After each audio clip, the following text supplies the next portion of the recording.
નમસ્કાર. ચાલો આજે આપણે માનવ સ્વભાવની અંદર છુપાયેલી ભલાઈની કેટલીક અદ્ભુત વાર્તાઓ જોઈએ.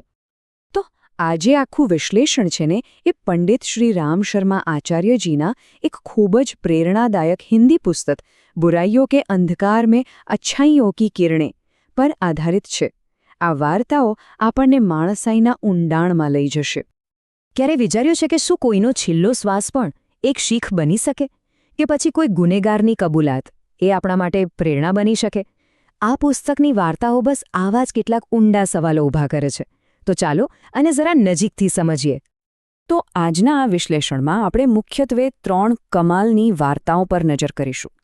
પહેલી છે એક પ્રોફેસરનો અંતિમ પાઠ, પછી જોઈશું એક ડાકુના પશ્ચાતાપની વાત, અને છેલ્લે એક હત્યારાના ઉદ્ધારની કથા. આ બધી વાર્તાઓ આપણને આપણી માનવતા વિશે ઘણું બધું વિચારવા પર મજબૂર કરી દેશે. સારું, તો આપણી પહેલી વાર્તાની શરૂઆત જ એકદમ ભાવુક માહોલથી થાય છે. કલ્પના કરો કે એક પ્રોફેસર છે, એમના જીવનની છેલ્લી ઘડીઓ ગણાઈ રહી છે, અને આસપાસ એમનો આખો પરિવાર શોકમાં ડૂબેલો છે.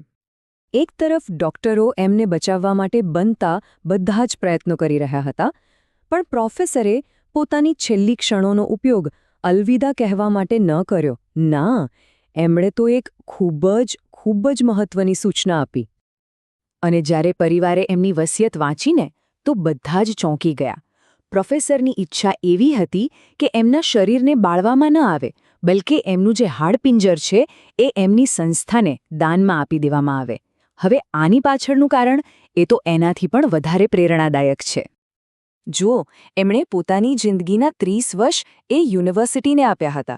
એટલે એમ માનતા હતા કે આ શરીર ફક્ત એમનું નથી, આ તો એ સમાજની દેન છે જેણે એમને ટકાવી રાખ્યા, અને એટલે જ એને સમાજ માટે જ વાપરવું જોઈએ. એમની જે માંગ હતી એ એકદમ સ્પષ્ટ અને નિસ્વાર્થ હતી, ખરું ને? એમણે પોતાના મૃત્યુને પણ શિક્ષણ અને સમાજ માટે એક કાયમી યોગદાન બનાવી દીધું. આનાથી એ જ સાબિત થાય છે કે સેવા માટેની એમની જે ભાવના હતી એ જીવન મૃત્યુથી પણ પરે હતી. ચાલો, હવે આપણી બીજી વાર્તા તરફ જઈએ. આ વાર્તાની શરૂઆત એક પોલીસ સ્ટેશનથી થાય છે. એક માણસ છે જે કલાકોથી રાહ જોઈ રહ્યો છે, અને એની એક જ જીદ છે કે એને જે વાત કરવી છે એ ફક્ત ઇન્ચાર્જ ઓફિસર સાથે જ કરવી છે. હવે આ માણસ છે ને એ જાણે એક જીવતો જાગતો વિરોધાભાસ હતો. વિચાર તો કરો, એક ગુનેગાર પોતે ચાલીને કાયદા પાસે આવી રહ્યો છે. કેમ? કારણ કે એની અંદર એક જબરદસ્ત મનોમંથન ચાલી રહ્યું હતું જેનાથી સહન નહોતું થતું. અને પછી એ ઓફિસરની સામે બધું જ કબૂલી લે છે. એ કહે છે કે એ એક વોન્ટેડ ડાકુ છે, અને 9 મહિના પહેલાં જે લૂંટ થઈ હતી ને એના માટે એ પોતે જવાબદાર છે. એણે કહ્યું કે હવે એનાથી આ અપરાધનો બોજ સહન નથી થતો. એના આત્મા પર જે ભાર છે ને એને હળવો કરવા માટે એ સામે ચાલીને સજા ભોગવવા આવ્યો છે. એના મતે સાચી બહાદુરી ગુનો કરવામાં નથી, સાચી બહાદુરી તો એ ભૂલને સુધારવા માટે પછતાવો કરવામાં છે. અને હવે એ પોતાની બાકીની જિંદગી એક સારો માણસ બનીને જીવવા માંગે છે. હવે આવે છે આપણી ત્રીજી અને કદાચ સૌથી વધુ નાટકીય વાર્તા. આ ઘટના બને છે અમદાવાદની જેલમાં એક કેદીને ફાંસી આપવાના દિવસે. જે કેદીને ફાંસી થવાની હતી એનું નામ હતું કાન પર્વત પટેલ, એકદમ કઠોર ગુનેગાર. એના પર 2 પોલીસ કોન્સ્ટેબલોની નિર્દયતાથી હત્યા કરવાનો આરોપ હતો, અને એના માટે જ એને મોતની સજા મળી હતી. પણ પછી એના છેલ્લા દિવસોમાં કંઈક એવું બન્યું. એક સદાચાર સમિતિના લોકો એને મળવા આવ્યા, અને એમણે એની નિંદા ના કરી. ના, એમણે તો એને સમજાવ્યું કે દરેક માણસની અંદર ભગવાનનો અંશ હોય છે. અને બસ આ શબ્દો એના હૃદયમાં ઉતરી ગયા. એને અચાનક ભાન થયું કે એણે આખી જિંદગી ખોટા કામોમાં વેડફી નાખી. એને ખૂબ જ પછતાવો થયો. તો જ્યારે એને એની છેલ્લી ઈચ્છા પૂછવામાં આવીને ત્યારે એણે જે કહ્યું એ સાંભળીને જેલના અધિકારીઓ પણ દંગ રહી ગયા. એણે કહ્યું કે મારી જે પણ મિલકત છે એનો અડધો હિસ્સો એ 2 કોન્સ્ટેબલોના પરિવારને આપી દેજો, જેમને મેં મારી નાખ્યા હતા. તો આપણે આ 3 વાર્તાઓ જોઈ.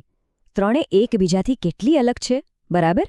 પણ આ ત્રણેય વાર્તાઓ આપણને માણસાઈ વિશે એક જ પણ ખૂબ જ શક્તિશાળી સત્ય તરફ ઇશારો કરે છે. પેલા નિસ્વાર્થ પ્રોફેસર, પેલો પસ્તાવો કરતો ડાકુ, અને પેલો હત્યારો જેનું હૃદય પરિવર્તન થયું. આ બધામાં એક વાત સામાન્ય છે. એ છે કે સારા બનવાની, ભલાઈ કરવાની ક્ષમતા દરેક મનુષ્યમાં હોય જ છે. આ વાર્તાઓનો જે મુખ્ય સાર છે ને એ જ છે કે સાચી માણસાઈ આપણે શું ભેગું કરીએ છીએ એમાં નથી, પણ આપણે સમાજને શું પાછું આપીએ છીએ એમાં છે. અને આ જ અંતિમ શીખ છે. એક એવો બોધ જે કોઈ એક વાર્તા પૂરતો સીમિત નથી, પણ આપણા બધાની અંદર રહેલા શ્રેષ્ઠ સ્વભાવને જાગૃત કરે છે. તો અંતમાં એક સવાલ વિચારવા જેવો છે કે આપણે આપણી આસપાસ ફેલાયેલા અંધકારમાં ભલાઈના આવા કિરણોને કેવી રીતે શોધી શકીએ અને એનાથી પણ વધુ મહત્વનું, એને કેવી રીતે જીવંત રાખી શકીએ.